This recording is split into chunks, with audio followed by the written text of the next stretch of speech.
Hello YouTube, Dave here again. Today I'm going over my 2021 Dungeons & Dragons 5th edition holiday gift guide. So this is just a series of videos that I try to do, towards the end of every year, highlighting some of the new releases for a lot of the RPGs that are currently out there. So last week I did a video for Pathfinder 2nd edition. This week I'm going to tackle D&D 5th edition. Next week I'm going to look at Starfinder and maybe some other RPGs that might be worth checking out or picking up for someone that you know, that may be a family member, loved one, significant other, friend, what have you, that you either want to get into RPGs or that have expressed an interest in getting into role-playing games, or that are already into it and you're just looking for stuff to get them for, for the holidays. Now, like I said, with these videos, I typically focus mainly on just the new stuff that's come out over the course of the previous year. So I'm mainly going to be looking at stuff that's come out in 2021, but I do like to have some sort of entry-level product that I would recommend for people that you're trying to get into the hobby or that have expressed an interest in getting into it. I'm not going to go over things like the core rulebooks in this one. I did with the Pathfinder video because they had the pocket editions, which are, a very affordably priced alternative. Unfortunately, at this point in time, Wizards of the Coast is not doing anything along those lines. So they do have the core rulebooks out there, but I'm looking more for just something entry level, like I said, to get for someone if they're interested in getting into 5th edition D&D or getting into role-playing games in general. D&D 5e is a great way to get into the RPG hobby as well. It's a pretty simplified, straightforward rule set that's easy to pick up and easy sort of to wrap your head around. So it's a great way to sort of begin your RPG journey. And yeah, there's a lot of really cool stuff that's come out this year. But the first thing is for people that you're trying to get into into D&D. And the product that I would recommend for that would still be the D&D Essentials Kit. Now, there are multiple starter sets for D&D 5th edition. You've got the original starter set that came out in 2014. You have the Stranger Things set. I don't know if that's still being printed or not. I know I've seen a few stores in my area that still have it, so I assume it's still something that you can possibly get. There was also the Rick and Morty set, but this is the one that I recommend the most. And really, for me, I would say, unless your friend or someone that you're buying for is into like Rick and Morty or Stranger Things, like those are not ones that I would recommend as the way that you sort of get into initially. Into D&D, unless, like I said, they're fans of those series, and that can be sort of the door that you open for them. But if you're just looking to get into the regular, just ordinary D&D 5th edition, this is the set that I recommend. There was the 2014 starter set as well, but in my opinion, what we have here is a much better, more superior, and just overall more value for your money starter set than what we had with the original one. Now, I've already done review videos and everything for it, so I'm not going to go through and unbox and show everything here, but I will flip it over, and you can sort of see on the back, it gives you an overview of what's in here. So you get your standard Game Master's book or Dungeon Master's book, as well as like the player's book that you can use. This set actually also has you creating characters instead of only utilizing pre-made characters.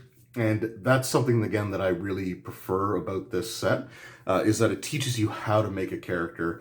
And part of, as you're making the character, it sort of familiarizes yourself with the sheet to begin with. So it's a really handy tool, in my opinion, and something that several starter set products, including the original one, 4, 5e, never really did. They just had the ready-made characters, and you just sort of pick them and go. So I really like the fact that you actually have the ability to create the characters and learn that process. So I think that's great.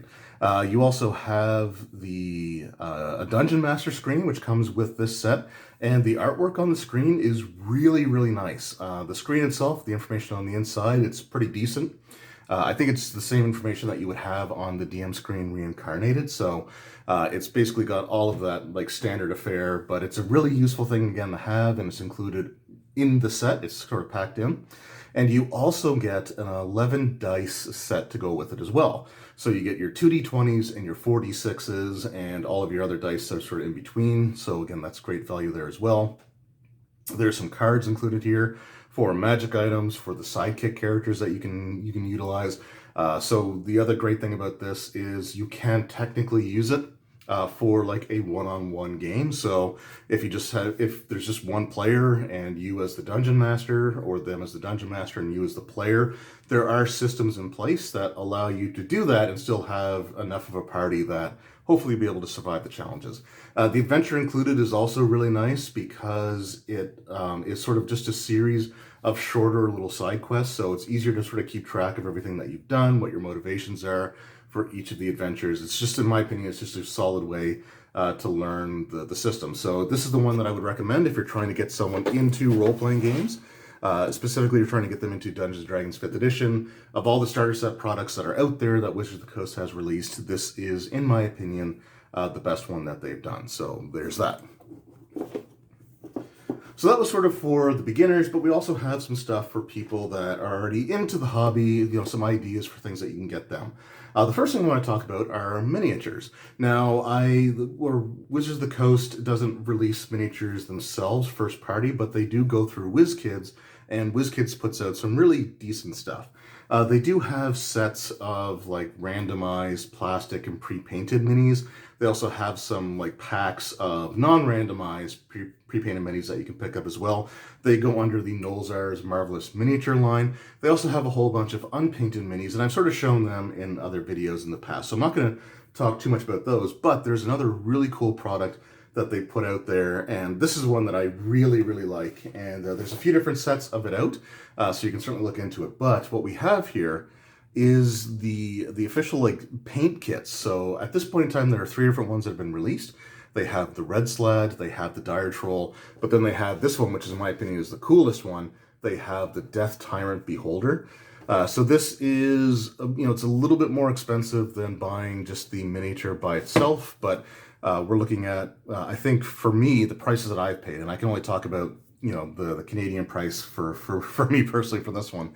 But the Death Tyrant Mini was, I think it was around $14 to begin with, like $13.99 or $14.99 for the miniature. So for about $10 more, what you actually get is not only the miniature, but you also get a selection of paints that you can use, as well as some brushes, the water pot, and there's even a video that you can watch, or you can go to here using the QR code, and it will actually give you sort of a step-by-step tutorial. So this is just a really cool set, and it's something that, you get a really cool mini that you can give someone that that's into role-playing games. I mean, this is a really just awesome-looking miniature with the Death Tyrant Beholder.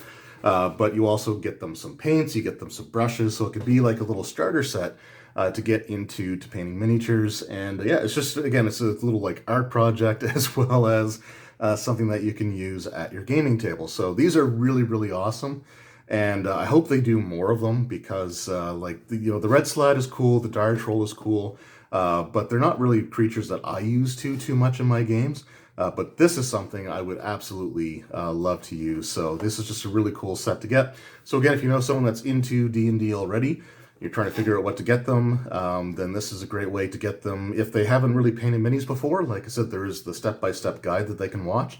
And it's just, a great way to start them on the never-ending hobby of buying minis to paint and hopefully getting around to paint them one day. So really cool stuff there. All right, the next thing that I'm going to show is one of the accessories that Wizards of the Coast has released this year. Again, I have a review video for this out already, so if you want to check that out, I will include my D&D playlist at the end of the video. You can click on and go through and see just what videos are there. But we have another Dungeon Master screen. So this is the Dungeon Kit DM screen. So last year they put out a wilderness-related screen kit, and this thing is really, really cool. So what you get is a regular DM screen. The information on the DM side of the screen is, there's a lot of it is kind of standard and generic, like you got your conditions and you have some like object, information like hardness and hit points and stuff like that. So there's a lot of kind of the standard fare included, but there are also some really useful charts on the screen that you can use to, randomly create dungeon rooms and things along those lines. So it's a really, really cool set for that perspective. You also get a dry erase sheet that has sort of a grid on it that you can use to draw maps out if you wanted to, or give to your players to draw maps out on. There's also some cards, reference cards for the conditions, an initiative tracking set of cards. And there's also a series of, they call them 36 geomorph cards. And basically what they are is they're just cards with like dungeon map pieces drawn onto them that you can sort of lay out and for kind of like a random pattern, but you can use them to create your own dungeon maps with. And that's my favorite part of the whole set. Like, I think they're really, really cool. They are designed so that as long as you line the cards up, they can always connect to each other. So it's just a matter of figuring out what the starting room with like the entryway would be, and sort of going from there. But it's a really, really awesome concept. And it's just great to have like the screens with some extra stuff thrown in there as well. So this is something that's $24.99 US, $33.99 Canadian. It's about $10 more than what just the standalone screens, like the Dungeon Master screen Reincarnated was. But that, for that $10, you get some really, really cool stuff. And in my opinion, it's well worth the money, especially just for those geomorph cards. I think they're really cool, and I definitely want to use those to create some random dungeons at some point in the future. So a really, really cool set to get for someone, especially, like I said, if you know someone that's a DM. DM screens are always great. I love DM screens. They're one of my favorite things to collect. So this is definitely one of the better ones that Wizards of the Coast has ever put out. All right, so now we are down to the new books that have come out for D&D 5th edition. So we've had 3 different adventure type books, like campaign books or books that have adventure components to them. We've also had one sort of rule supplement, and there is one more accessory to go along with one of those books, so we'll get to those here in a moment. I'm just going to do these in the order that they released, or at least the order that I believe they released. Hopefully I'm right. There's only 3 books, so I know what the most recent one is, so the other 2 is sort of a 50-50 shot. But the first one here that I'm going to show is Candlekeep Mysteries. Now, this year in particular, Wizards of the Coast has really kind of changed the way they go about their adventure books. And it's a change that, honestly, I kind of like. So as someone who runs games on just like a once-a-month basis, I kind of like the idea of having shorter, more self-contained adventures to run. Before I started getting into Rime the Frostmaiden, which I took a little bit of a break from, so a friend of mine can run part of Curse of Strahd before I go back to it. So it is something I still plan on running. I'm enjoying that campaign, but before I was running that, I was designing a series of just short adventures that the players could sort of pick from. They'd have a few of them sort of presented to them in various ways, and they could sort of choose which one to go on. But the scenarios were designed to be completed within a single, 4-hour gaming session. And Candlekeep Mysteries is kind of along the same way. So it's an anthology of 17 different adventures that kind of have, they say it's got a mystery theme to them. There's a little bit of investigation, stuff that goes on in them. But it's just overall, it's 17 sort of short adventures, and I think they're really, really well done, really well written.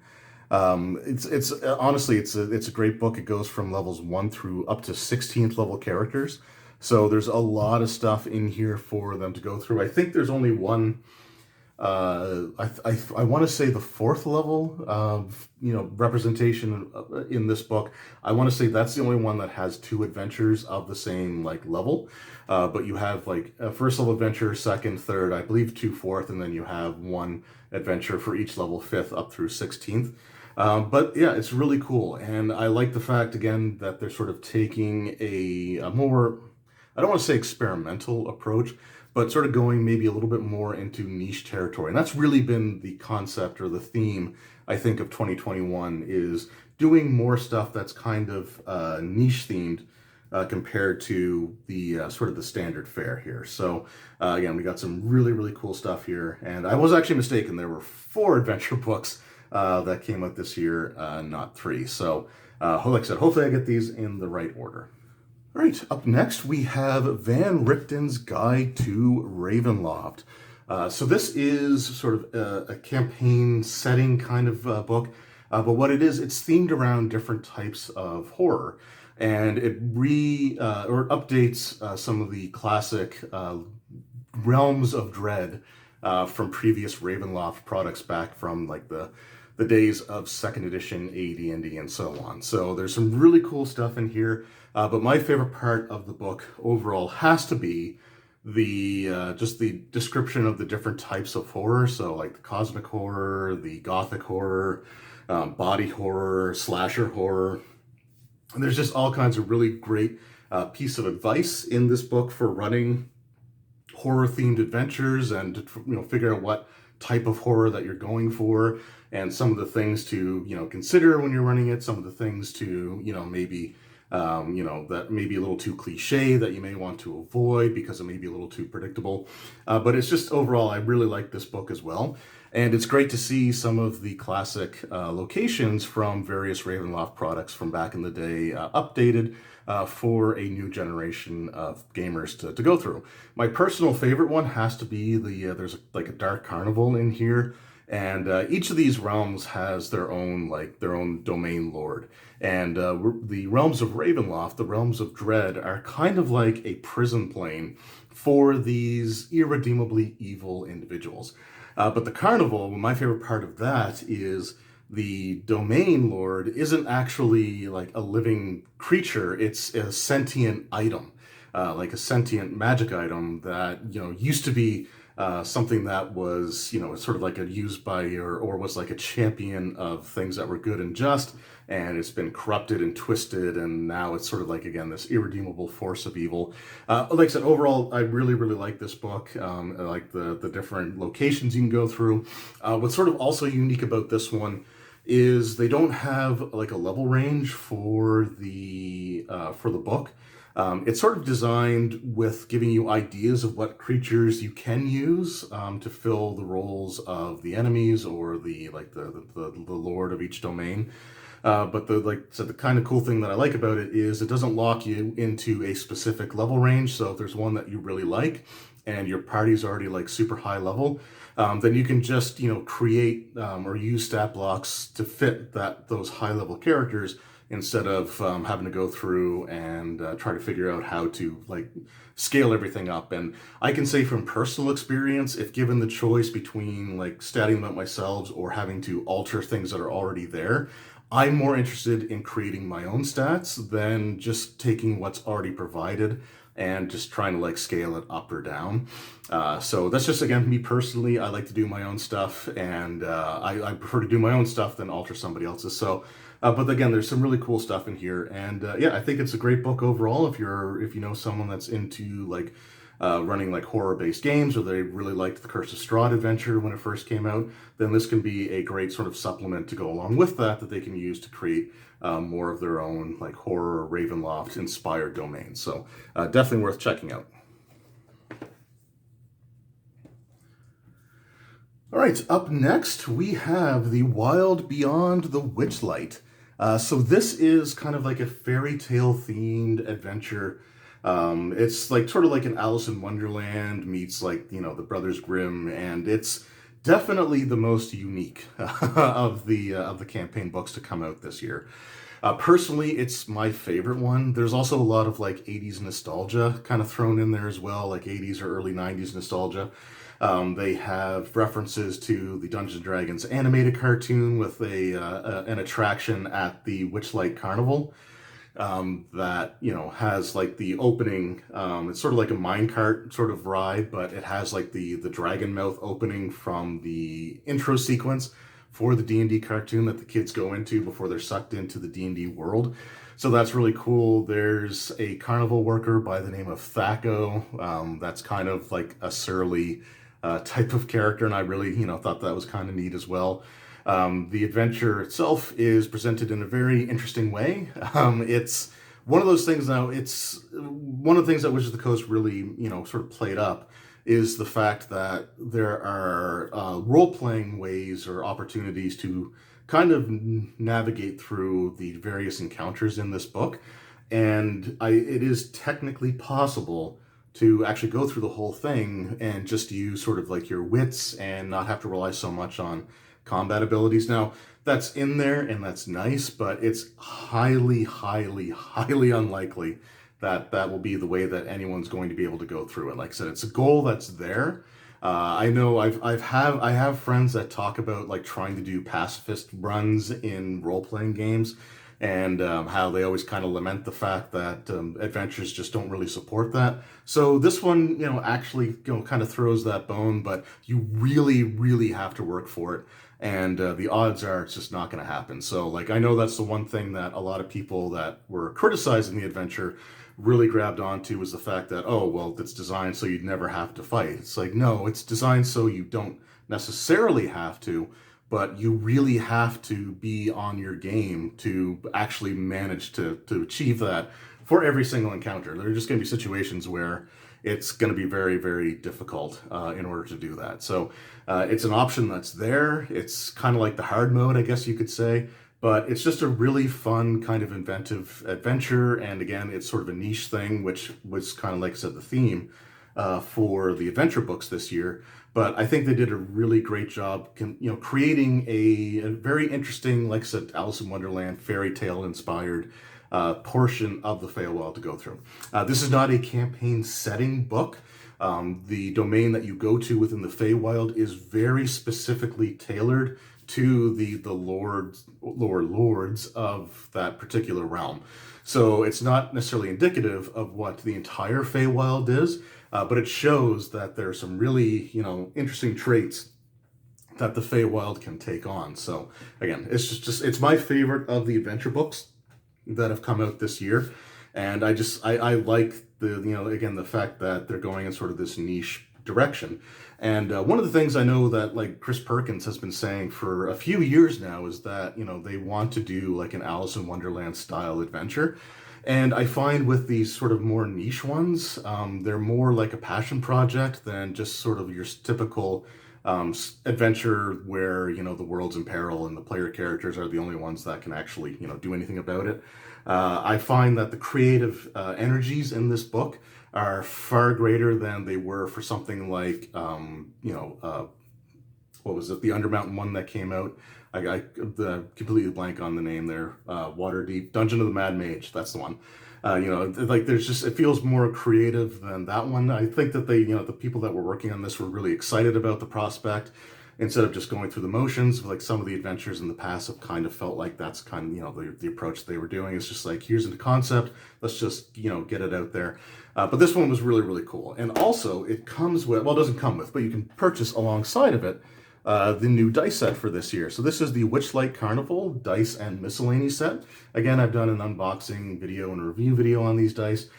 These were a set of dice that I was a little underwhelmed with the first time that I saw them, because I thought they were just kind of this like flat matte orange with purple numbering. And I do like orange and purple as colors, but compared to the other sets that have come in, like the Dice and Miscellany product line, at first I thought this one was kind of weak. But when I actually ended up getting these, because I'd seen them in a store, and I think it was just an issue with maybe the bad lighting or something like that.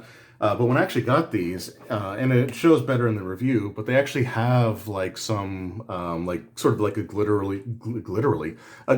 sparkly pattern inside the plastic. And it's subtle, but it works. Like, I think it actually looks really cool, especially if you get it in the right lighting, which it's probably not going to show up too well on camera, but if you check out the unboxing and review video, I show them a little bit more detail.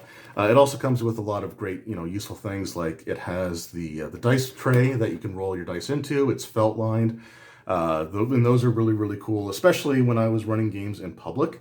In public settings, having dice trays was very, very important, because it seems like, one of the things that gamers just really have a hard time doing is keeping their dice on the table. So dice trays are always great for that. And there's just some, game aid cards for some of the various NPCs and like the carnival games that you can enter at the very beginning of the game if you decide to do that. But it's just really cool product line overall. And like I said, I really enjoyed the adventure itself. It's one that I actually do want to try running in the very near future. So yeah, it's my favorite. Of all the adventure books, personally, this is the one that I recommend the most. It's kind of, again, got the most unique feel to it. And it's just, I don't know, it's just really enjoyable. For me, I loved all the little references like Thaco and the D&D animated series. It has the Kellic and Warduke and those characters from like the LJN toy line that also appeared in the D&D animated series and had their own like quest for the Hearthstone adventure and everything. Just really, really cool stuff overall. Definitely recommend checking out that one. All right, and finally for adventures, we have the most recent one that just came out the like yesterday at the time when I'm recording this. This is Strixhaven, a Curriculum of Chaos. It's an interesting book. It's actually more of an adventure campaign than it is a campaign setting. I was kind of expecting it to be a campaign setting, but it's really like the bulk of the information in here is actually a pretty interesting campaign going from levels 1 through 10.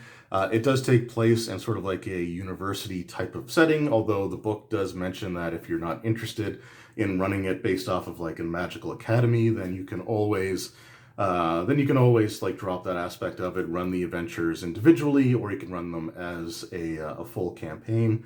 There's also other mechanics in there, like some downtime stuff or some interpersonal relationship stuff, mechanics in there, which I also think are really well done and interesting and stuff that I kind of want to incorporate into future D&D sessions that I run.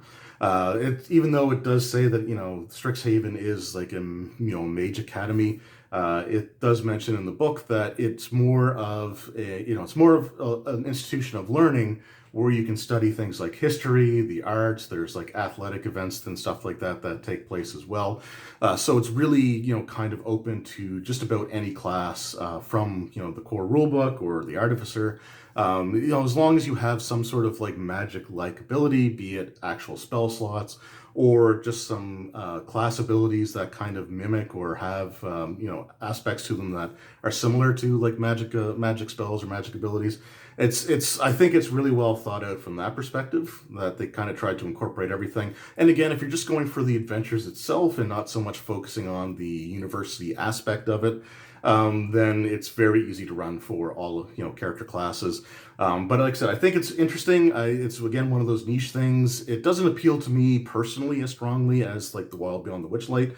But I think it is an interesting book to try out. And if you know someone that's maybe on the younger side, especially if they're fans of, I've heard this comparison a few times and I didn't mention it in the review, but this is sort of like a little bit like the Harry Potter, kind of experience for D&D. So if you know someone that's like a little on the younger side, they're a big fan of like the Harry Potter series, and you want to get them into tabletop role-playing games, then this might be the easiest way to transition them into the RPG. So it's definitely worth, picking up or checking out or, gifting someone if they're trying to get like younger friends, relatives, what have you, or their own children into RPGs. And like I said, it's a solid adventure. There's some really cool stuff in there, and there's a lot of interesting mechanics. It's very well written. The theme just misses the mark a little bit for me personally, but I can't argue with how well it's done. And I definitely think that it's going to be a lot of fun for people to go through. I think your groups are going to have a great time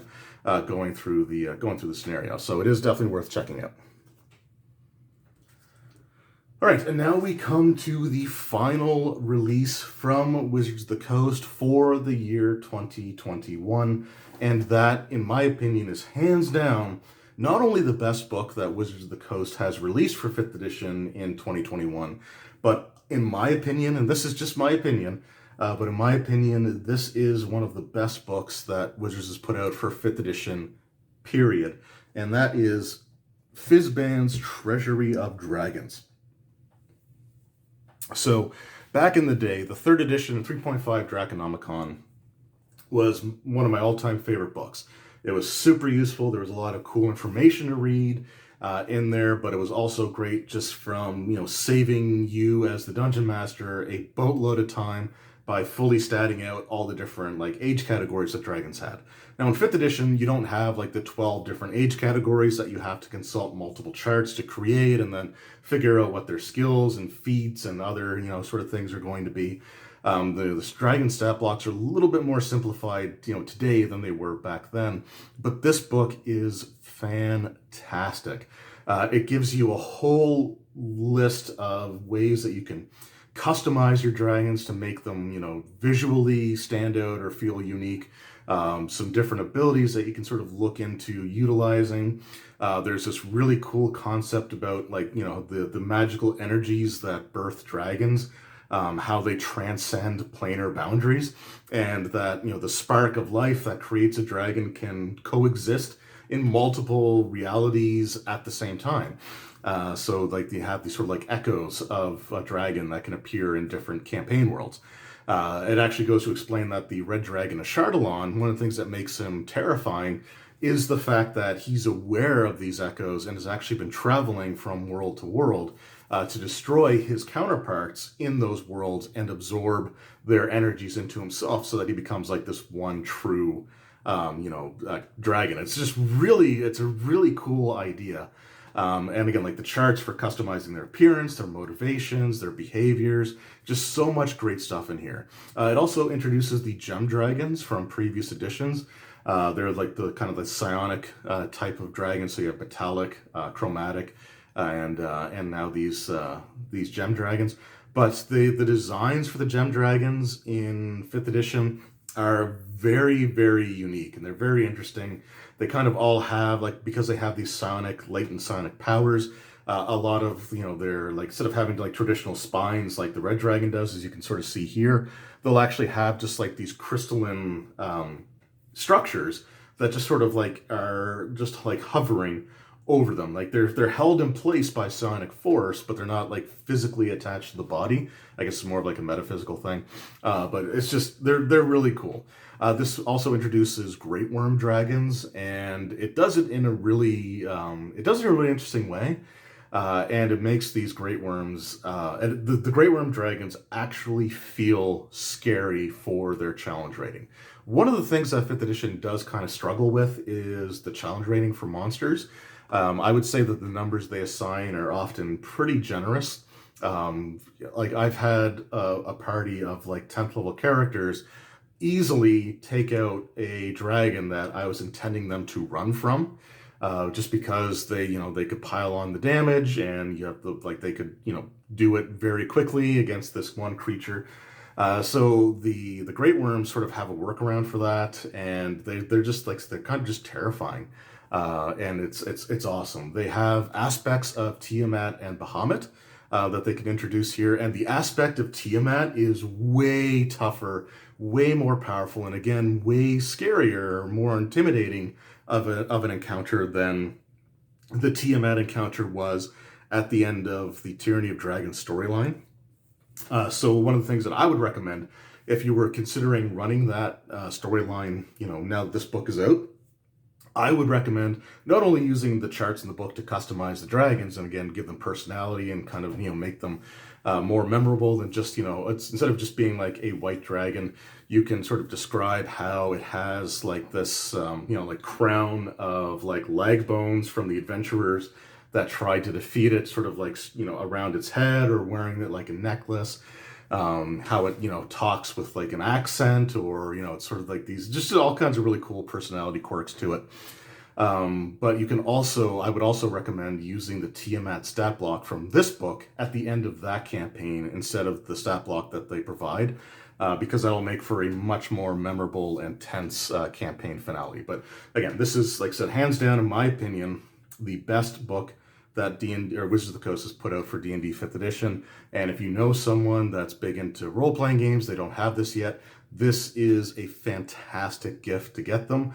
And the flavor aspects of it can also transcend different editions. So the customization charts that are in there, those will be fine for various editions. The concept of having horde-related magic items, which either gain their magical energies just from being amassed in this dragon's horde and by proximity to the dragon, or leeching energy from other magic items that are kind of gone dormant from misuse or for not being used. Just again, really, really awesome stuff. Of all the books that have come out, this is the one that I definitely recommend the most. Of the adventure books, my favorite was The Wild Beyond the Witchlight. But overall, it was a very interesting and cool year for Wizards of the Coast and for D&D 5th edition. A much more experimental year in terms of the content that they've put out. Things are a little bit more niche. They're not quite as you know, like your standard end of the world apocalyptic storyline kind of fare, but it's just they you know, it's great to see them branch out. You know, when you come to niche stuff, not everything's going to appeal to everybody, and I get that, and that's fine, but I like the fact that they're striking out a little bit more creatively than they may have in the past. So a decent year for 5th edition, especially considering the Treasury of Dragons book. So there you go. Those are my suggestions for some things to sort of keep in mind if you're looking to buy some gifts for people that are into D&D 5th edition, or that you're trying to get into D&D 5th edition for this holiday season. Let me know in the comments below if you've picked any of these books up for yourself already, or if you think, or if you plan on getting any of these to give as a gift. You know, I'd always love to hear, you know, your feedback in the comments section below. So thank you once again for taking time out of your day to watch this. I really do appreciate it, and I will see you all next time. Take care.